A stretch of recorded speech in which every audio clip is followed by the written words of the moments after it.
Brandon Benefield, Gerard Bonner, and Diana Michelle.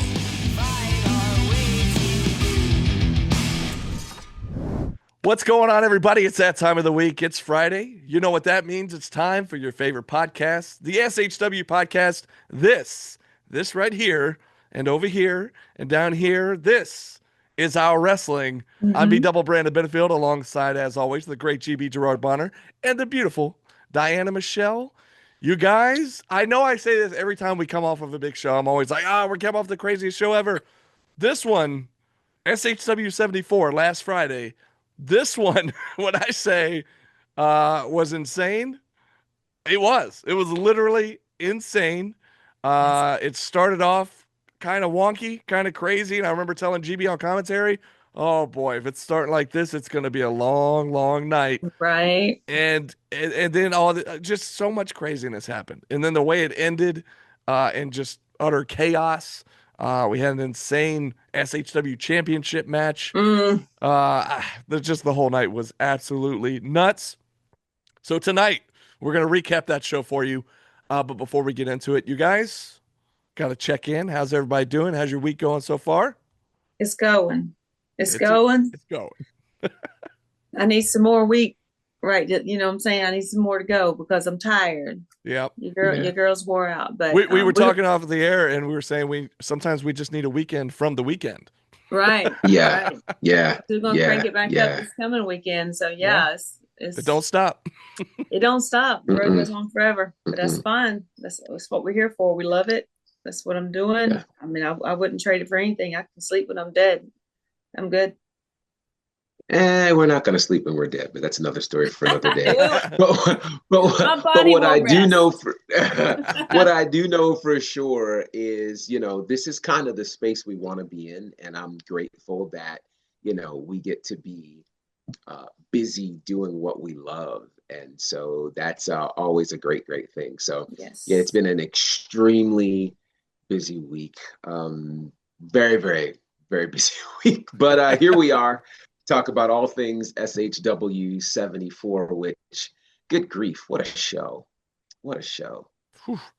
Well, of course, the night started in a big way. It started with Kyle Matthews defending the Jake the Snake Legacy Championship. Of course, I'll go to GB here in a second to get the specific statistics. But we know that it was an incredible reign. Unfortunately, he was not successful, but he had an amazing title reign. We said it on the pre-show. We said it during the match. Just every single title defense he had in that title reign was a match of the year contender. And just hats off to Kyle Matthews, representing the company, representing that Jake the Snake Legacy Championship as well as he did. And, it was a great reign. I was very sad to see it come to an end. And, but yeah, all props and all love to Kyle Matthews for an incredible JTS Legacy Championship reign. Absolutely. I think I said on the pre-show, this is one of the greatest reigns in Southern Honor history. Yeah.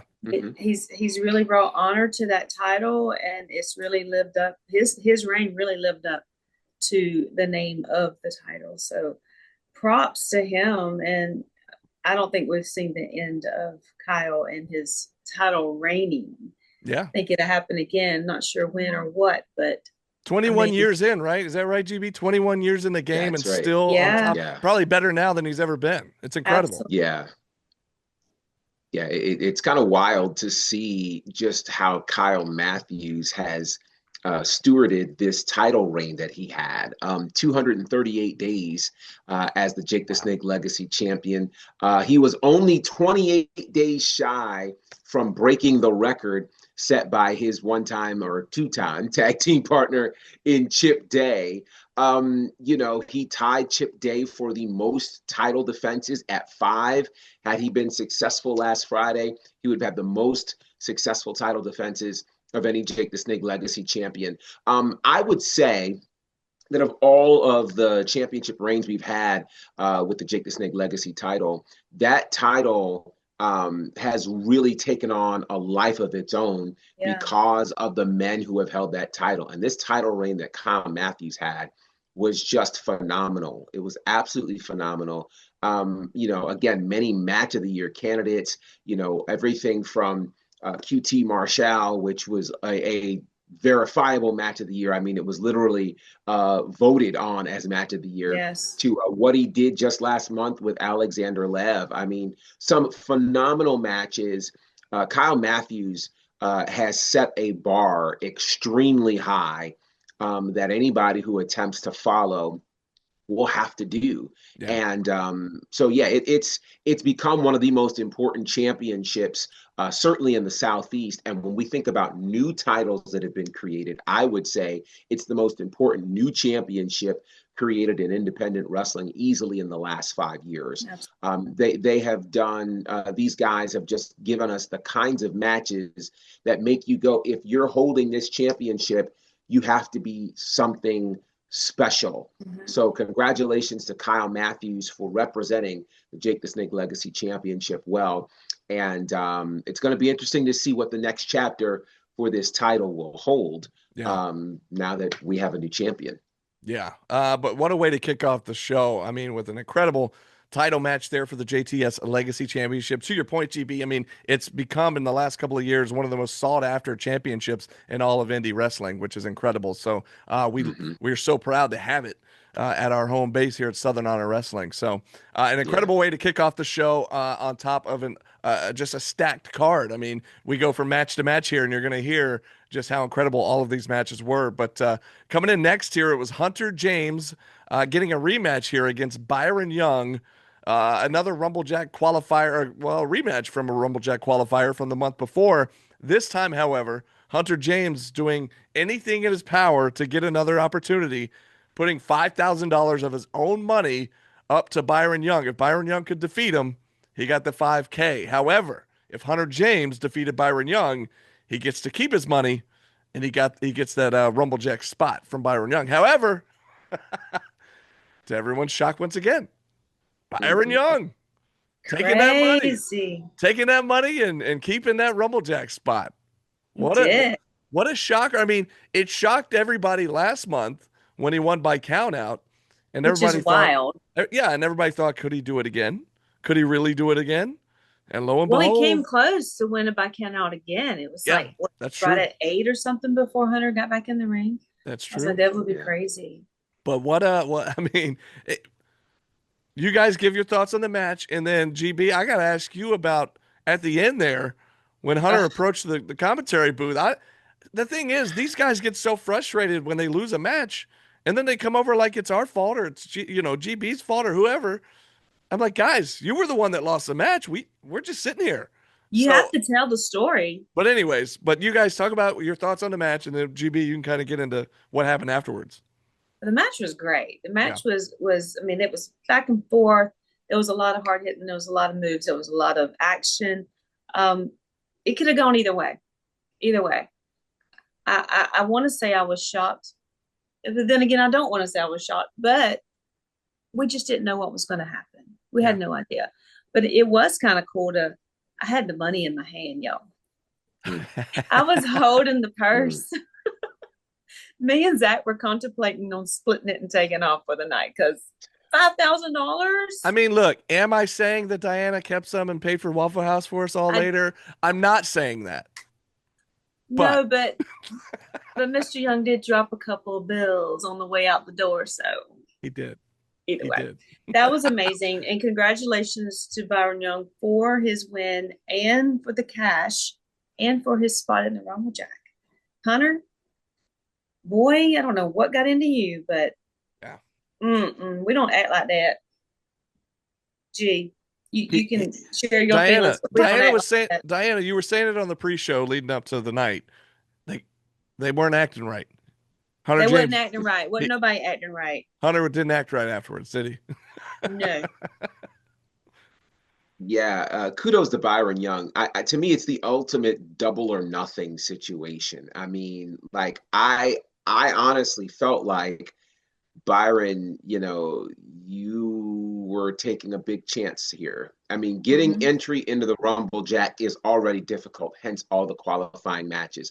And we'll talk about later how there are wrestlers who have over the years had qualifying matches and have not been able to get in. So for Byron Young, a huge underdog, to be able to get in, that's something you don't put on the line.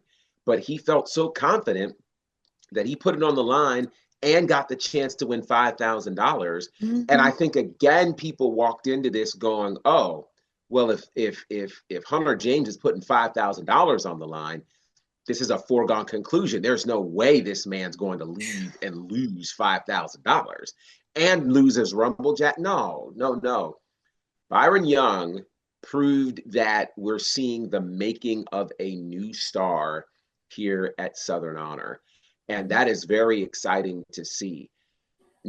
As for the meltdown of Hunter James, you know, I've not been in the ring while we are doing commentary, but given as loud as the action building is, I highly doubt that any of the wrestlers can actually hear what it is that we're saying.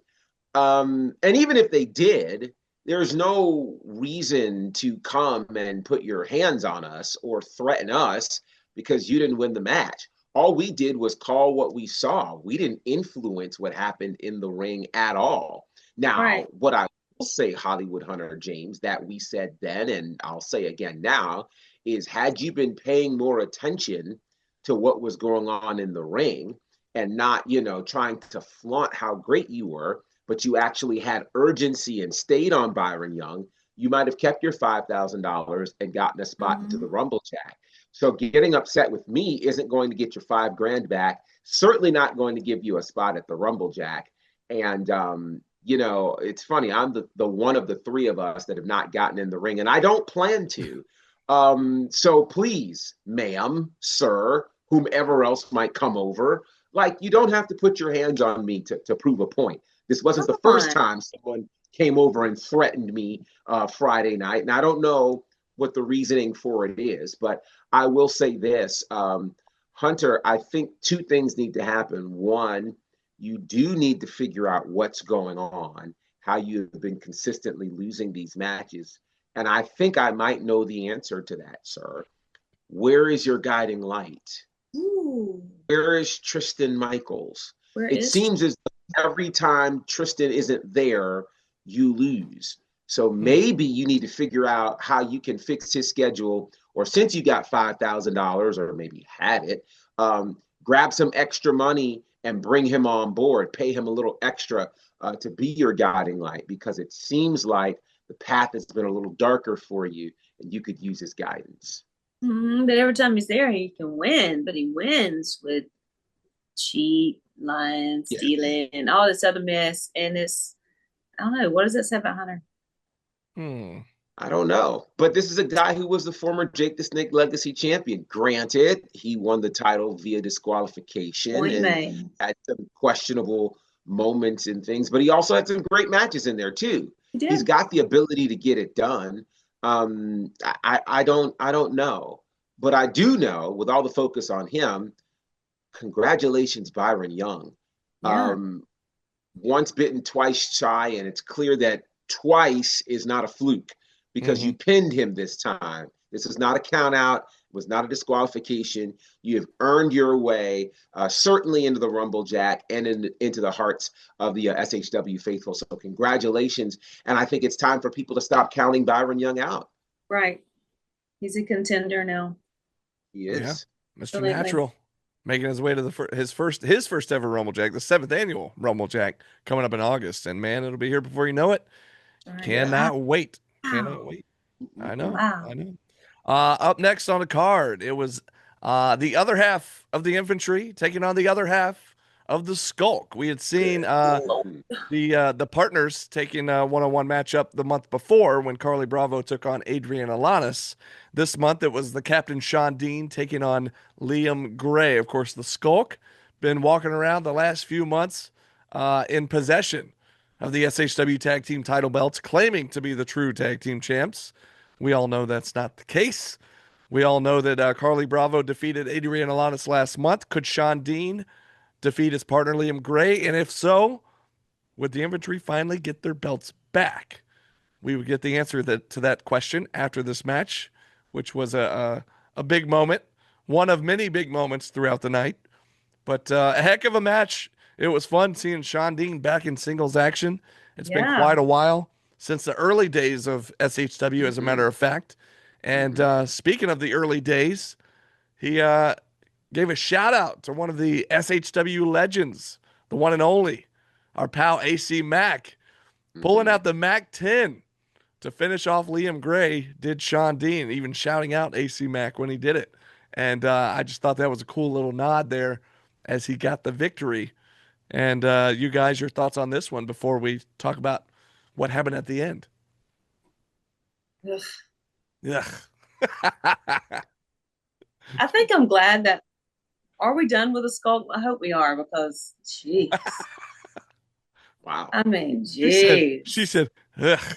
Ugh. Yeah, right. Like, ugh, what in the world? I mean, come on. I hope AI is not typing that, because I don't know how that would be typed. Ugh. Well, ugh. I don't know. I don't have a whole lot of thoughts on Liam Gray right now. He jacked up my microphone for one. Very disrespectful. Yeah, Why let's people talk have to be about so that, disrespectful? because that just jacked up my microphone. You know, but stop doing that. I'm just going to lose my mind. Stop doing that. If I'm handing you the mic, and this goes for everybody, I'm not going to hand you a mic that's not on. It's working. It's working. Just use it like you're. What is that? So whatever. Anyway, we'll get past that. I'm glad he lost. And apparently, there's a whole lot of shoving people in trunks these days. Since I guess Chip got shoved into a trunk, and then Carly said that Adrian Alonso was shoved into a trunk. Actually had the keys to his car. That was pretty funny. I would have loved to have gone out to the parking lot and gotten him out and just be like, "Yo, what's up?" I was going to ask you if you ever went out to check the trunk. No, I didn't get to. Okay. I never did. So I guess he's still there. Wow. Oh well. Go in, Fincher. Go in, Fincher. I sometimes don't know how to follow Diana. I don't. I actually, Diana somewhat downplayed what happened at the start of that match, but I was nervous that there was going to be a confrontation. Diana was rather aggressive with Liam Gray, and I'm like, ma'am. Well, you know what? Don't come in my house acting like you own the place, because, well, you saw what happened. Right. Yeah, let's just say the show almost went off the rails. So, right. But getting to Liam Gray versus the captain Sean Dean, I mean, great match, really a must win for both of them. If you are the captain Sean Dean, you don't want to lose this match after your tag team partner has won the match, and after, as a collective, you've already defeated the Skulk. If you are Liam Gray, this is kind of the last ditch effort to try to hold on to the possession of these tag team championships. Since you've lost the initial title match, Alanis lost the singles match. This is the only bargaining tool that you really have if you've won this match. So a must win for both of them. And it was a great match, back and forth, two guys with very similar experience. But at the end of the day, you could tell from the start of this match that the captain, Sean Dean, was still hot, still angry that he doesn't have his championship tag team titles. And so, yeah, he put in a lot of work, won the match. And I think at the end, we learned to discover that, well, all could finally be right with the world. Because I was wondering, and I even said it, like, okay, now that they have won, who's going to be responsible for returning the tag team championships to their rightful owners? And let's just say they took matters into their own hands. Absolutely. Young Bravo to the rescue, bringing out the title belts for his dad and his uncle. And man, oh man, what a sight it was. It was very cool. And you saw Liam kind of going after Young Bravo there. And then Carly, I won't repeat what Carly said. Well, yeah. He threatened them pretty good. Y'all talking about me saying the word sniper, and Carly just went off. So, yeah. I mean. The threat was there. I believe the threat was probably real. And you know what? As it should be. You don't go around threatening somebody's kid. And Liam understood because right away he was That's like, right. oh. So the infantry finally got their hands back on their rightful property, the SHW tag team title belts. All is right in the tag team division. So it seems. We'll see what happens going forward. But they got their belts back. Yep. And they are right back around the proper waists, the tag team title belts. It was after this matchup, though, that we would see a very disturbing video somewhere in the building. We've been going to that building for almost 7 years at this point, 6.5. I don't know every nook and cranny. I only go to certain parts of the building. It spans a big property there. Oh, huge. Yeah, and so we're used to where the locker room is. We're used to where the ring is and where the fans sit. But as far as every nook and cranny in the back or on the sides, I don't know where every room is. But we saw Matt Griffin with Juju, of course, you'll recall, kidnapping Juju, Dylan's dog, last month. It had been a month, all month long, posting pictures, trolling the SHW social media team, sending pictures with Juju, sending videos, all kinds of nonsense. The guy's sick. He's not right. But he had Juju in the back. Apparently, they were in an electrical closet where he caged up Juju, turned the water faucet on in the sink, chained the door, put a ladder in front of the door so nobody could get to it. And at that point, Diana came over to our table. The three of us are kind of freaking out a little bit because we're kind of thinking, well, not only is Juju in danger, but if this is in the action building and there's an electrical room with water running, I think we all may be in danger here at some point. This could turn ugly very, very fast. And, I took off to the bag. It's weird. I've never, hate to leave the booth in the middle of a show like that, but it kind of seemed like an emergency situation here. And so I'm back there scrambling around. I was looking for Sonny and Sal, to be honest with you. That was the main thing because I was like, you guys got to know where this is. Dylan's been there since the beginning. I think he knows more about the building layout than I do personally. So, but I couldn't find those guys. And unfortunately, we would see how it would end up later in the night. But at that moment, unfortunately, we were still a bit on edge because we didn't know what was going to happen. But that would bring us to the next match, which was Rosario Grillo taking on the debuting Ethan Dallas. And so GB and Diana, I'm going to have to lean on you guys because I wasn't out there for the match. So I don't even know what happened in that matchup. Well, Ethan came out like a superstar. Oh, okay. He had macho confidence. He came out like a king, boy. He was ready to go. And of course, Aaron came out and was there, ringside in support. But Rosario did his thing. Everything he said up to that match, he laid it on the table. He was like, "This is what's going to happen." He was right here on this podcast. He said he handled it, and he told Aaron, he said, "Whatever happens to your brother is on you, boo." Ethan put up a fight. I ain't gonna lie to you, he did. He put up a fight, but yeah, it turned out pretty much like we all thought it would. I think. Yeah, this was interesting. It was interesting on a few levels, and I mentioned this a bit on the pre-show. I'm a bit concerned that the younger,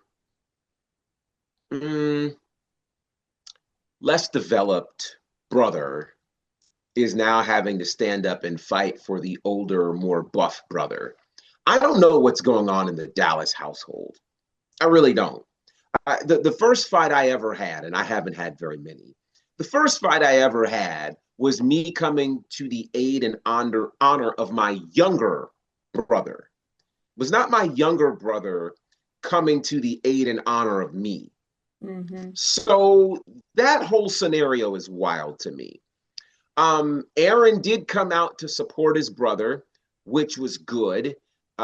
His brother fought hard. When you see his brother on the other side of the guardrail, you can't really tell his size. Right. But when Ethan got into the ring, I thought to myself, wait a minute. Ethan is clearly outmatched here. And Grillo is not a 300-pound, 7-foot tall mesomorph. But, in this case, Ethan Dallas was outmatched. Mm-hmm. But then his big brother comes out, both literally and figuratively. And I'm saying to myself, Aaron, how do you feel good about this, sir? Yeah. Like, I get defend the honor of your family for sure. But if anything, Aaron should have been fighting for the honor of Ethan, not the other way around. Mm-hmm. But then Aaron Dallas, in an attempt to try to stop Rosario from cheating, ultimately costs his brother the match. Mm-hmm. Oh, And so there's some work that needs to be done in the Dallas household because, I don't know how many more chances Ethan gets in an SHW ring. But one thing's for sure, Rosario Grillo may as well play for any team that battles the Dallas Cowboys next season because anything Dallas, Grillo can beat. And he did that big time this past Friday. So I don't know what Aaron Dallas is going to do, but I think there's some regrouping that needs to happen with the blue-collar rock star because, Family Matters clearly wasn't his favorite show. Did I do that? Yeah, because clearly you did. It's a good show. Mm-hmm. It's a good show. Mm-hmm. Yeah. Anyways, wasn't expecting an Urkel reference there. Sorry. I never know. Sometimes it just comes out. It just kind of, Okay, so after that matchup, because I remember coming back to the ring, it was during, I believe, there was a promo from Kenway that was playing. And if I'm not mistaken, I'm going to need your help here, Diana. He was talking about Rumble Jack and wanting to go after the Jake the Snake title, right? Because, Joe's got the Southern Honor Championship on lock. And so his focus was going to be, I guess, Rumble Jack and then go after the JTS Legacy title. Something I neglected to mention earlier in the show, it might have been before the Sean Dean Liam Gray match. There was a promo video from Anthony Ogogo, who was making his big return on Friday night in that Rumble Jack qualifier match. What was interesting about that video, though, was, we hadn't seen him in probably about over a year, I would say. And we didn't know why we hadn't seen him. We thought maybe there was injury. Maybe he's just, booked up and, hadn't made his way back yet. And the video starts out kind of all nice. He talks about how, last time he was here, he told everybody his story about, being an Olympic boxer and having his vision impaired by, getting punched in the eye and going blind in his left eye. They're kind of a feel-good story about how far he's come and how far he's made it with all the difficulties. And then just like that, just completely, he said something along the lines of, I wish I was blind in both eyes so I wouldn't have to see the people here in Canton or something like that. And we were all like, wait, what? Like, wait Basically. a second. And immediately, of course, the crowd did not take to that kindly as they didn't. But man, it just really threw us for a loop because we were thinking, it's good to see him back. It's good, good to have him back. And man, oh man, he was not making any friends. So that leads to the next matchup, which was the Rumble Jack qualifier between the returning Anthony Ogogo and another big return of Fry Daddy. However, we had seen Fry Daddy fairly recently, a few months back in that gauntlet match. Right. But we don't get to see Fry Daddy that often. So when we do, we get excited because it's always an exciting match. And he's an incredible athlete, a veteran in the Georgia indie scene. And so a first-time matchup between these two competitors. And an exciting matchup it was for sure. But man, oh man, was the crowd all over Anthony Ogogo from the beginning, from ever since he made his way out to the ring during the match, and then of course afterwards. And we talked about Hunter James approaching the booth after his match. We'll talk about Ogogo approaching the booth after that match as well. But your thoughts on the match between? Y'all got candy over there, y'all giving out. What GB even said, is it something with my cologne? He said. I was like, you smell great. I don't know what it is. I don't understand. But the skull. By the way, let me get this right: the skull cracking, jaw jacking governor of SHW. Maybe that's why he came over, because you had asked what it was, and shortly thereafter he just came right over. So we'll get to what happened there. But your thoughts on the match and this Rumble Jack qualifier? Diana? I think the match delivered. It delivered. It was a good match up, even though it was the first time for them wrestling each other. I was a little shocked because the veteran of Friday losing to Anthony Ogogo. I don't know how I feel about it. I mean, Anthony Ogogo is good. He can do his thing, but I mean, he's primarily a boxer. Fry's been wrestling forever and a day. I was shocked, to say the least. But maybe there's another chance down the road for Fry to be in the Rumble Jack. I'd love to see it. I'd love to see that. Well, I'll say this. There's always been a close connection between boxing and wrestling, and these kinds of combat sports are certainly a thing. And the one danger about boxing versus wrestling is wrestling, certainly you kind of try to wear your opponent down and you don't necessarily go for the kill shot right out. The danger with somebody like Anthony Ogogo, who isn't just a normal boxer, we're talking Olympic level, an Olympic medalist at the 2012 games. This guy has a right hand that at any point he hits you with it, it's lights out. The governor's hammer. It is the governor's hammer. And because of that, it makes short work of anybody. And so for Fry Daddy, who again is used to wearing his opponent down and trying to be scientific and measured and all of those kinds of things, when you run into a right hand from the governor of SHW, it throws away 12 years of experience. It throws away all of the roads he's gone up and down because that right hand. And here's the tough part. It's hard to prepare for somebody who hadn't been in the ring in a year. So where, perhaps Ogogo might have been rusty in terms of a wrist lock and a hammer lock, he knows how to throw that right hand. And he did that.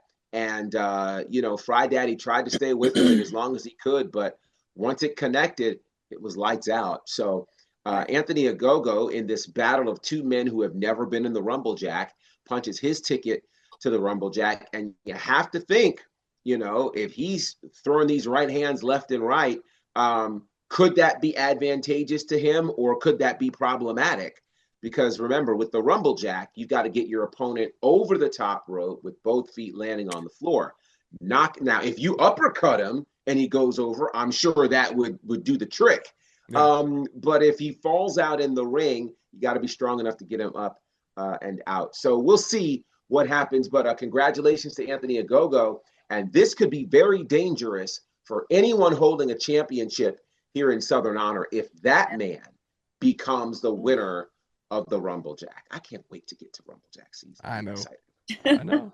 Speaking of very dangerous, so it was after the match that he decided to come out. Pull back the curtain just a little bit. It was in other spaces that you and I, GB, have called some matches for Anthony Ogogo. And if I recall, it's been a couple years, but if I recall, he always seems to, like, he can't hear us. Like you said, when they're in the ring, the crowd's loud. They can't necessarily hear what we're talking about.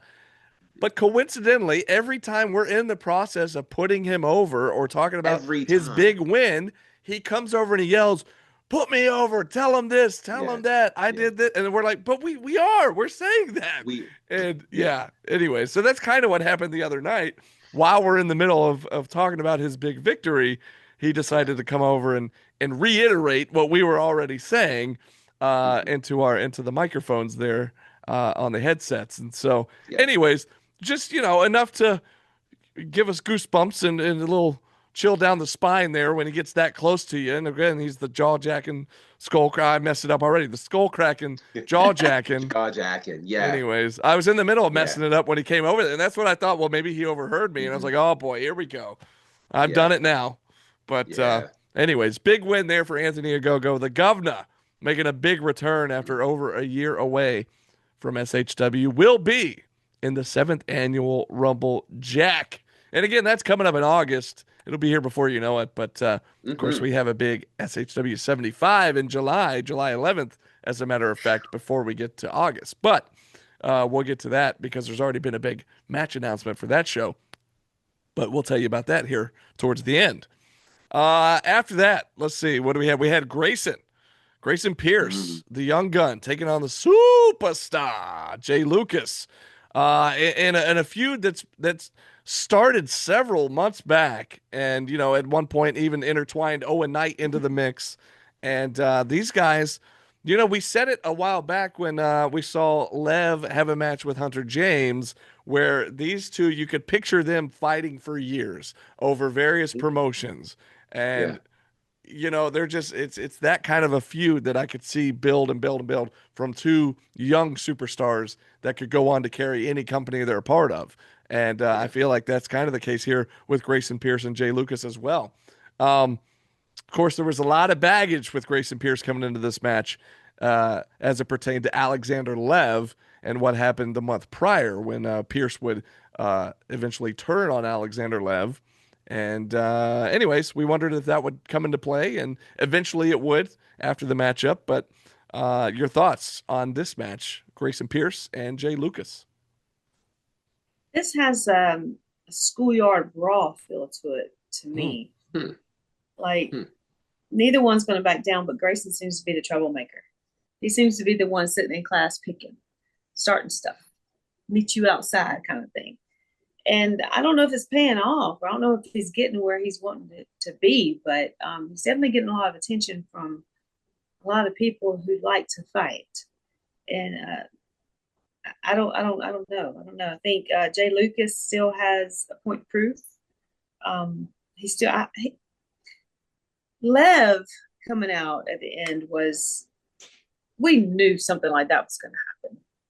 If Lev was anywhere near the building, we knew that was going to happen. He has definitely got a score to settle with Grayson, but I would like to sit down. I think I said this before. I would like to sit down with Grayson and see, dude, what's going on with you? What is it that you're looking for? What are your goals? Where do you want to be? What's going on? What exactly are you thinking about doing, or what do you want to do? And just kind of get an idea of where his brain is, because I mean he's all over the place and he's making enemies all over the place and it doesn't seem to bother him not one bit. He's cool with not being faithful. Well, he's faithful to something. I don't know what though. He is as unhinged as he's ever been, which I think Yes. has made him the most dangerous version of Grayson Pierce. This Grayson Pierce is not the same Grayson Pierce who interfered in that Jay Lucas Owen Knight match Mm. several months ago. And there's still quite a bit to try to determine whether or not Grayson Pierce planned this whole attack on Lev, or if it was spur of the moment, him just being upset that he's almost a jolted lover, and I use that in air quotes, just that feeling of not being valued or appreciated, not being seen or accepted, and he got tired of it. Um, to me, he's unhinged. And the way he ended that match with Jay Lucas said to me that Grayson Pierce is the most dangerous version of himself we've ever seen.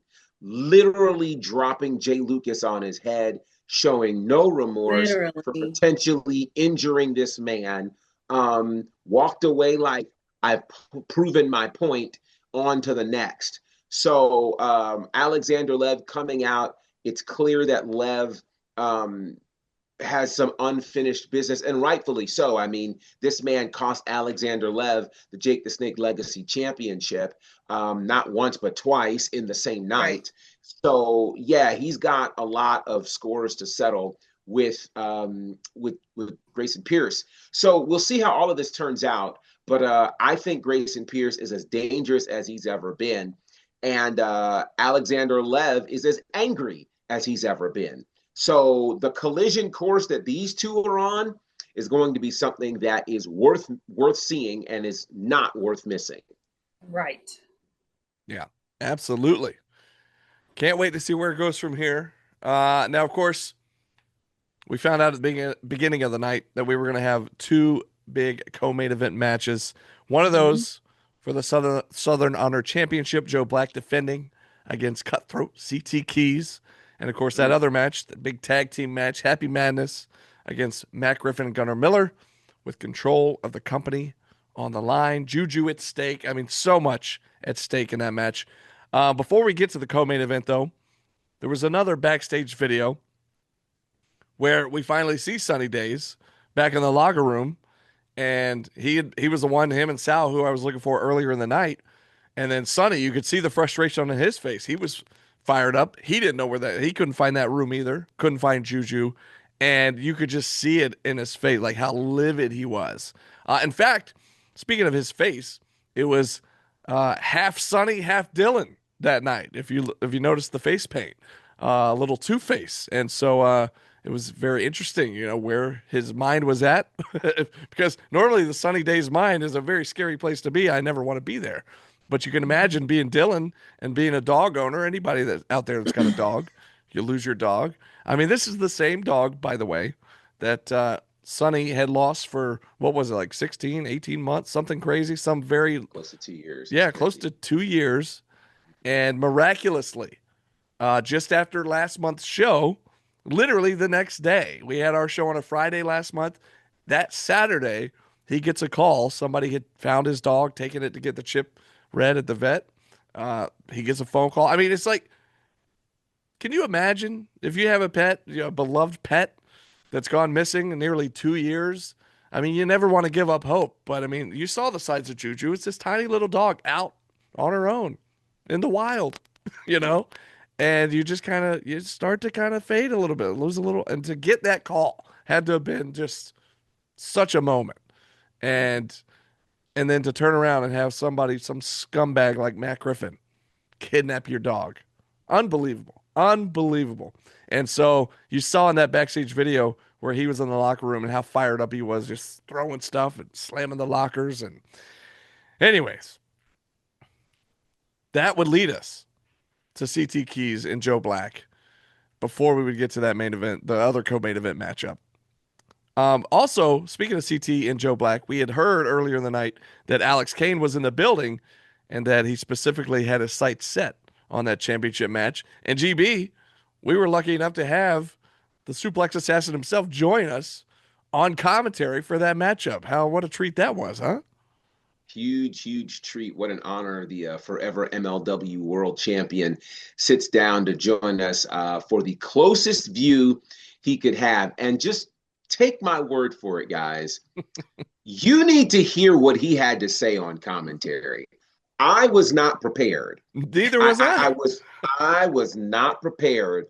And I'm telling you guys, even if you were, especially if you were in the action building, you have no idea the things Alex Kane had to say about CT Keys.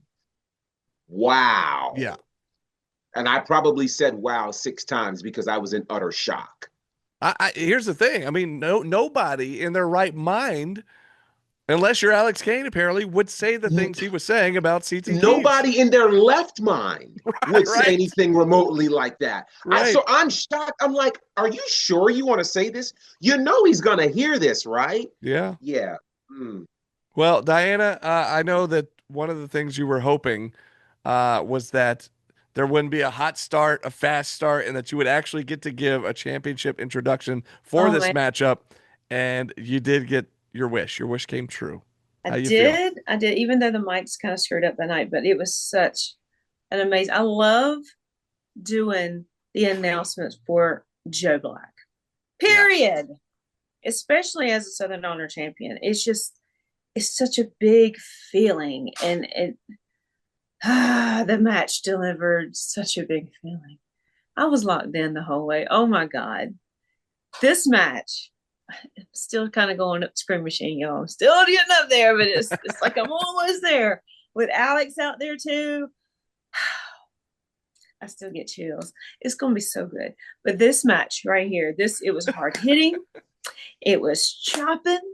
It was slap. Oh my God. It was everything that we all wanted it to be, and then some, and it still got more to give. And y'all. Can I just say, Alex Kane is a very tough judge because every move that CT Very. Keys would hit, I'm sure. he would give it like, a scale like 1 to 10, and he'd be like, 4, maybe Okay, a 6. did we notice? What? Did we notice the beginning of the match when Alex came out that he and Joe were slapping hands like Well, they're part of buddies, like GB. They're best part of the friends? Pantheon. Yeah, Yeah. they are part of the Yeah. So I mean, they pantheon. were They are. all. Yeah. Yeah. But before I get into that, Diana, I want to ask you, because I don't think the people have any clue. For you, what is the kind of preparation that happens to ring announce and introduce a championship match? Whew, Lord. Well, you definitely want to get everything right verbally. Mm-hmm. Personally, I get so excited because I know it's about to happen. I run through everything in my head, even as they're coming to the ring, because I just want so bad to do it right and to do it justice. And for it not to just to be some nonchalant, oh, this is just an announcement of a championship. I want it to feel big. I want to either know the emotion behind it, because God, I just give everything I have in it. It's one of my favorite things to do, but at Southern Honor, it is my absolute favorite thing to do. And again, you definitely want to make sure you get everything right. You want to get their weight, the town, the moniker, everything right, but you want to give each competitor the respect and putting them over when you're doing their announcements, not just the champion, but the challenger as well. The challenger is there for a reason. He was put in that position for a reason to challenge the champion, and you got to give him his props. So you can't just, and I say this humorously because some people, just like whatever, like if it was somebody that we don't really care about, and I won't name names because we don't say bad words on the show, but you might want to kind of play them down. But no, for real, in all professionalism, you want to give each person their props, and you want to build them up, and you want to make sure that they have the biggest announcing, because it is a big match. It's a big opportunity, and you never know what the outcome is going to be, and you want that moment. And I talked to Joe a little bit this week after that whole match, and it was a moment that we created, and I'm part of that, and that I take that very seriously. I take it to heart. Yeah, it's a big deal, and I wanted to let the people hear your passion about that, because that is a major part of the feel of what happens to these matches being so big. And a match like this was huge. It's if one decides to fantasy book Southern Honor Wrestling, this is a match you absolutely want. And so to be able to get it, to see CT Keys get an opportunity, the SHW championship, it's like, wow. But I also wonder, Alex Kane coming down to ringside. CT Keys was so singularly focused until Alex Kane came down there. And throughout the match, he kept glancing at Alex Kane, even getting in Alex Kane's face. And I won't give everything away that Alex Kane said, but one of the things that Alex Kane said was that CT Keys does not know how to handle the big fights. And I will never say anything against CT Keys. I like my life. But I think what happened in this match, it does make you wonder how difficult it is to perform with the lights on bright. Here's the challenge. He being CT Keys, is used to in this world having the end game around him. Well, he broke away from the end game, decided to do things on his own. And it hits differently when you're in that match. I don't think people understand that they say there are levels to this, and there really, really are. Being able to handle things on the big stage is very, very different. There are people who aspire to be in certain spaces in this sport, and you may do well in the one circle that you're in, but when you go to a different level and a different platform, you can be overwhelmed by the magnitude of it. Right. And so I think that doesn't just happen for wrestlers. It happens for everybody, commentators, ring announcers, etc. There are ring announcers. Yeah, I'm going to say this. There are ring announcers who want to step into the world of Southern Honor. They've been in other places, and then they realize when you get there, whoa, it's different than what it looks like on TV. It's different than what the people write about. It's a different kind of aura. It's a different kind of pressure. And I think, and he may never ever say this, but I wonder, did CT Keys feel the difference in the air when you're standing across the ring from Joe Black fighting for the SHW championship? It's a different thing. This is a different Joe Black. We talk about him all the time. And I maintain that this is the single greatest Southern Honor Championship title reign we've ever seen. Yes, Judias held that title for over 500 days, but the defenses, the honor, the frequency that we're seeing from Joe Black. Joe Black is finally healthy. Joe Black's mind is strong. His body can match what his mind is doing and vice versa. This is a special time. So anybody who steps across the ring, quite frankly, if you were to step across the ring from Joe Black 5 years ago, maybe you would have had a better chance of getting the W. But right now, when his body is working well, his mind is sharp, he welcomes these massive challenges. It's going to be next to impossible to beat him. Now, here's the thing.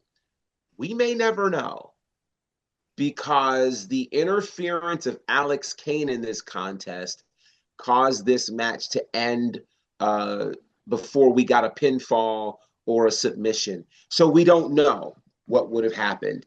And that leaves a lot still to question. And if you're CT Keys, it seems like people can't stay out of his championship opportunities.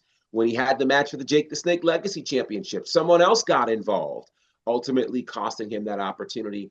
And the same here. So I can't say that CT Keys can't handle the big stage, because we don't know. He had several great moments against Joe Black. I'd love to see them run this back, though. And I don't know how Alex Kane gets involved, but I'd love to see them run this back. I'll take this match again as long as I get that triple threat. I'll take this match again. Triple Lord, help us all. I'm getting it. That seat she's sitting in doesn't even have an armchair, and she's over there Sure armchair doesn't. booking. Sure doesn't. Armchair booking. They're big arms. They're big arms. Oh, okay. Man, It has a whole lot to hold over here. Well, what a match it was. I think I said it the other night. It was everything it was cracked up to be, except for the very end. The way it ended, like you said, not the way we were hoping it would end, but it ain't over yet. Not yet by a long shot. So we'll see what comes next in the world of the Southern Honor Championship. Just means I get to announce another championship match for Joe Black. There you go. There you go. And for the record, Joe Black has now moved to number 3 on the longest title reigns in Southern Honor history. Number 3, only behind David Ali and the man he defeated for the championship, Judias. Well, there you go. And that would bring us to our second co-main event match of the evening, and the match that had everybody on pins and needles because, to be quite honest with you guys, all of our jobs felt like they were on the line. Earlier in the night, we had done the pre-show, and unbeknownst to us until he started commenting in the chat, the so-called real GM, Gunnar Miller, was watching the live pre-show from the Action Building, and we were a little nervous about our jobs, and we were talking about that. Now, he claims our jobs would have been safe had him and Matt Griffin taken control. I don't know if Matt Griffin would have agreed with that, but either way, we were all nervous. We didn't know what it meant for the company if they were to take over. We were hoping we wouldn't have to find out, and as things turned out, we won't have to find out because sunny days in Sal Renaro would prevail. But prior to that happening, let's talk about all the insane chaos. It took forever for the guys to even get into the ring. They paired off. One side it was, I believe, Sonny and Matt Griffin, and the other side it was Sal Renaro and Gunnar Miller. Just complete opposite sides of the building. Thankfully, we have multiple cameras. Thankfully, there's multiple of us to be able to, GB, you could call over here. I could call over here. It was just I was just chaos. on stage trying to get out of the way because Yeah, they yeah. love to tear up my table. I mean, it was just a complete pandemonium. The crowd was eating it up because this was all Yeah. taking place throughout the crowd. The house lights came up, and it was just chaos everywhere. Chairs being thrown, trash cans thrown, tables, you name it, everything but the kitchen sink. Might have even been a kitchen sink in there somewhere. I'm not sure, but If there's one available, I'm sure they'll use it. yeah, Yeah. yeah. Handcuffs came into play. My favorite part of the night, I believe, was seeing the Kingpin. What's his name again? Penguin. Get handcuffed to the guardrail, and then nobody being able to find the key. Please, somebody go back and watch Marcellus's impact. His Uh, his little video on that. That is the funniest thing. it's just absurd. But during the match, once they were finally in the ring, it looked like Gunnar Miller might have the upper hand.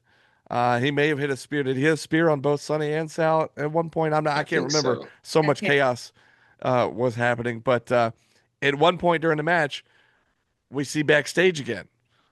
We see the electrical closet, and we're seeing what looked like kind of a first person point of view of somebody getting a toolbox out, trying to figure out how to get the chain that had been zip tied to the ladder that was attached to the door. Eventually, whoever it was gets the door open, turns the water off, rescues Juju. Next thing you know, hail, hail, black sheep, blaring through the speakers of the action building, and out walks Gary Lamb for the first time in what, like 8 or 9 months, with Juju in his arms, and the place went absolutely berserk. I mean, those. Because in Oh, Gary fashion, Juju in his arms and a bird on his finger. It was pretty much exactly what we expected when Gary showed his face again. pretty much, pretty much. Gary would make his way out. Juju was safe, and then Sonny and Sal would connect with the big cowbunga dude from the top rope and take out Gunnar Miller, get the pin, get the 1, 2, 3, save the company, save Juju. All of our jobs are safe. And the crowd went crazy, and Matt Griffin remained He had nowhere handcuffed. to go. He could not leave. He could not go anywhere. He was stuck there for the duration of the celebration. It was Yeah. amazing. There was just so much to take in during that matchup. Like GB, like anything in particular stand out to you? Like it was just so much that happened. Yeah, there was a lot to keep up with there. Gunnar Miller ended up getting busted wide open. Mm. Just a terrible gash on He smacked his face head above on his eye. he smacked his head on the concrete floor. Mhm. It wasn't Yeah, like kendo stick or anything. It was a floor busted him open. How it painful. Mhm. was it was brutal. It was a brutal night. Matt Griffin was bloodied.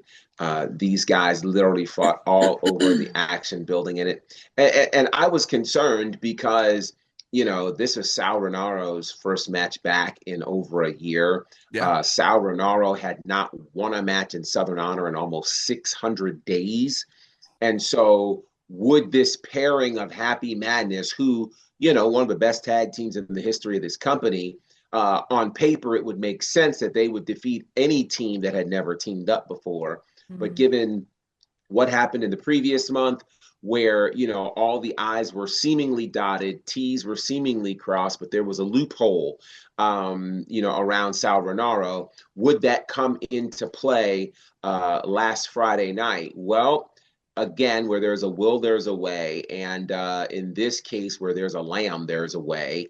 And thanks to Gary Lamb, all of a sudden the company's in safe hands. And I have to tell you, historically, there have been forces that have tried to come to take over this company. And usually, when there's a match where the company is on the line, it doesn't bode well for us. So it was a pleasant surprise to see Happy Madness, which what a crazy thought that is, that Happy Madness saved the company. There was a time where Happy Madness was fighting the company, but Right. it's amazing how things change.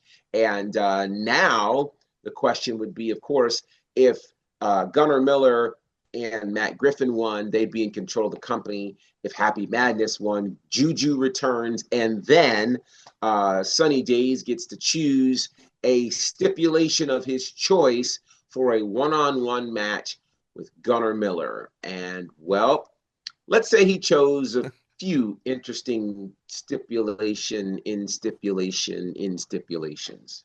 Okay, so you guys know this story. It goes way back to 2006. It involves, this is how my feud with Jeff Jarrett started. I'm not going to get into the whole thing, but it was called the Fans Revenge Match, where they took a bunch of fans, they gave us all leather straps, and we were lumberjacks in a match between Jeff Jarrett and Samoa Joe. And anytime they came outside the ring, the fans had free reign to lay the straps in. Of course, we only did it to Jarrett, not Samoa Joe, but it's neither here nor there. Fast forward to 2025. We're talking nearly 20 years later here. And Gary Lamb comes out and he's asking Dylan, what do you want the stipulations to be? Oh, well, you know how Gunnar is so fond of using his belt when he was beating on people? And then Right. Sonny got a little bit of vengeance last month or the month before, getting a couple shots in with his belt.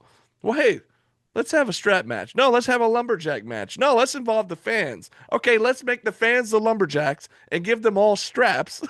So that's what's going to happen here. I don't know how good of an idea this is because it sounds completely chaotic and like possibly very dangerous. There's going to be, there was a post on social media saying more info to come. So I guess we'll get it more laid out and maybe there will be some sort of rules involved as far as what's what. I don't know. I don't really know what to expect, but keep your eyes on social media. More info will be brought forth as we get it, and we'll see what happens here. But it's going to be Gunnar Miller, Sunny Days, one-on-one, lumberjacks, fans as the lumberjacks with leather straps. And who knows what in the world is going to happen. Gary was saying, too, he's like, this isn't going to take away from Rumblejack. Yeah, we have the lumberjacks and the Rumblejack match. That's still, one of the biggest shows of the year. But this one's going to be wild. And Gary made it a point, too, to say that, since he's been gone, I don't like to bring this up, but I'll go ahead and say it since Gary brought it up. Maybe the attendance hasn't been what it was. And so he said, you know what? Bring your friends. Everybody bring somebody. Everybody invite all your friends. Invite all your family. Let's pack this place out. Let's make this a spectacle. This fans as lumberjack strap match. I don't even know. We got to figure out what we're going to call this exactly. Lumberjack strap match. We got to figure out how to shorten that title. We'll figure that out between now and then. But let's make this a huge spectacle. It's going to be insane. We want to pack the action building. And again, that's SHW75. It's going to be on July 11th, second Friday, because the 4th is the first Friday, and everybody's going to be out celebrating with fireworks and whatnot. So July 11th, mark it on your calendars now. Go ahead and make your plans now.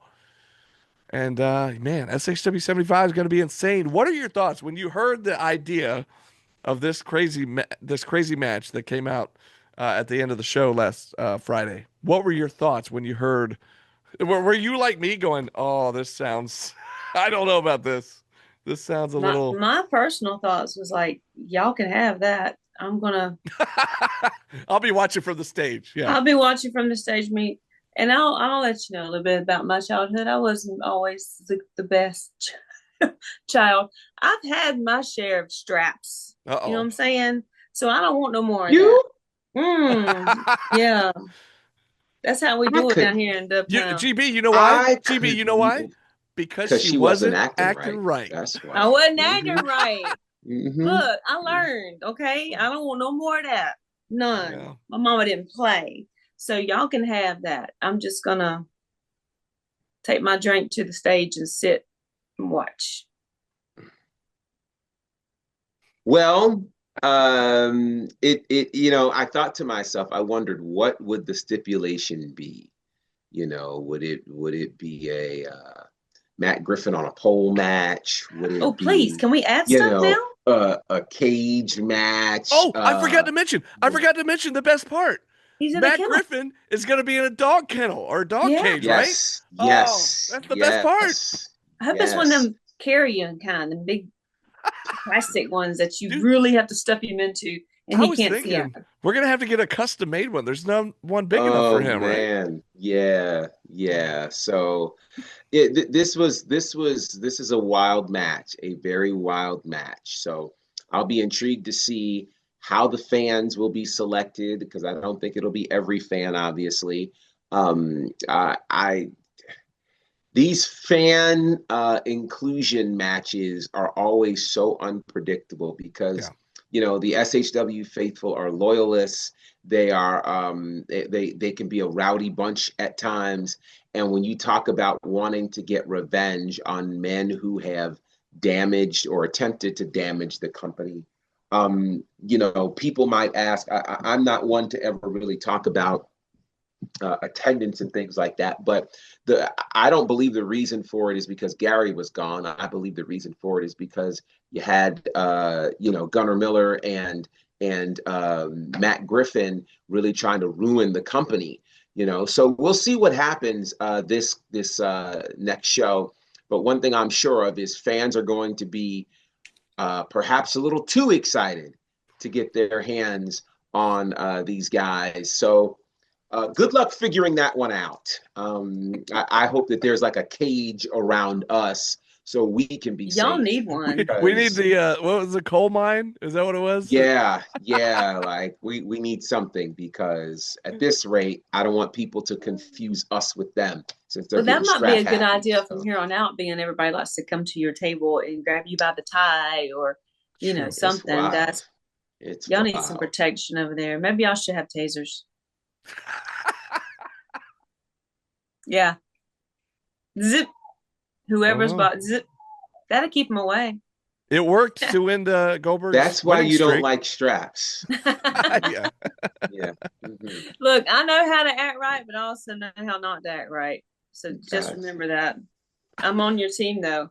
I'm on your team. Thankfully, I am glad that you are on our team for sure. Yes. But speaking of teams, the inaugural tag team champions here at Southern Honor, Matt and Joey Lynch, groundbreaking tag team here in the history of this company. One half of that team, Joey Lynch, last week had just a horrific accident that has happened, and he has been in a critical condition. And so we just send our thoughts and prayers out to him, to his family. The entire wrestling community is just really rallying around the Lynch family right now. And so certainly send your well wishes, your thoughts, your prayers, all of the things for a full and speedy recovery for Joey Lynch. We here at Southern Honor are absolutely with the entire Lynch family in offering our support, our well wishes, and we look forward to hearing some good news about Joey as he is on the way to recovery. Absolutely. Couldn't have said it better. And on that note, let's wrap it up for this week. We'll be back next week. And until we see you then, this has been SHW. This is our wrestling.